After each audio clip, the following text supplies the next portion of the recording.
ఆంధ్ర తెలంగాణలో తక్కువ ఫీజులతో high quality results ఇస్తున్న ఏకైక సంస్థ Tirumal IAS institute. BRS silver jubilee సభకు వరంగల్ జిల్లాలోని ఎల్కతుర్తి ముస్తాబైంది. కాసేపట్లో సభ ప్రారంభం కానుంది. బీఆర్ఎస్ పార్టీ ప్రతిష్టాత్మకంగా తీసుకున్న ఈ సభను విజయవంతం చేసేందుకు భారీ ఏర్పాట్లే చేశారు.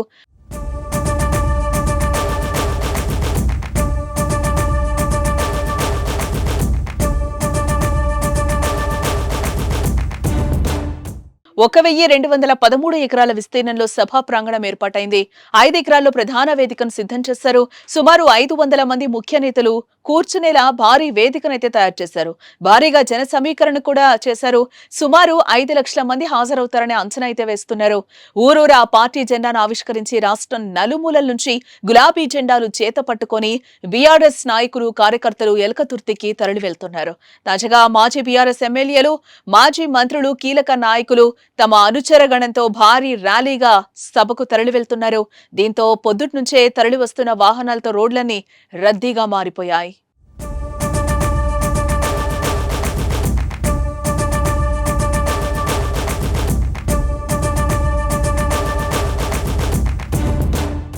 ఇక సభ ప్రశాంతంగా జరిగేలా అన్ని ఏర్పాట్లయితే చేశారు అధికారులు. 12 వైద్య శిబిరాలను, 6 అంబులెన్సులు, వాహనాలకు ట్రాఫిక్ లో చెడిపోతే పక్కకు తీసుకెళ్లేందుకు 25 టోయింగ్ వాహనాలను అందుబాటులో ఉంచారు. సభకు వచ్చే వారి కోసం 10 లక్షల వాటర్ బాటిళ్లు, 15 లక్షల మజ్జిగ బాటిళ్లను ఏర్పాటు చేస్తున్నామన్నారు.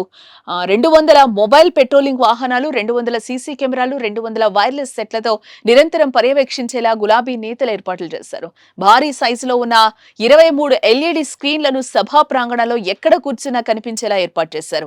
విద్యుత్ కోసం 200 జనరేటర్లను సమకూర్చుకున్నారు. మహిళలు, పురుషులకు వేర్వేరుగా 1200కు పైగా తాత్కాలిక మరుగుదొడ్లను నిర్మించారు.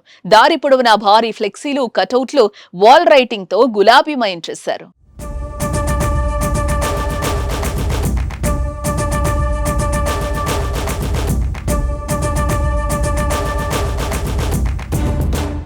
ఓటమి తర్వాత నిర్వహిస్తున్న తొలి భారీ బహిరంగ సభలో కేసీఆర్ ఏం మాట్లాడబోతున్నారన్న దానిపై తీవ్ర ఉత్కంఠ నెలకొంది.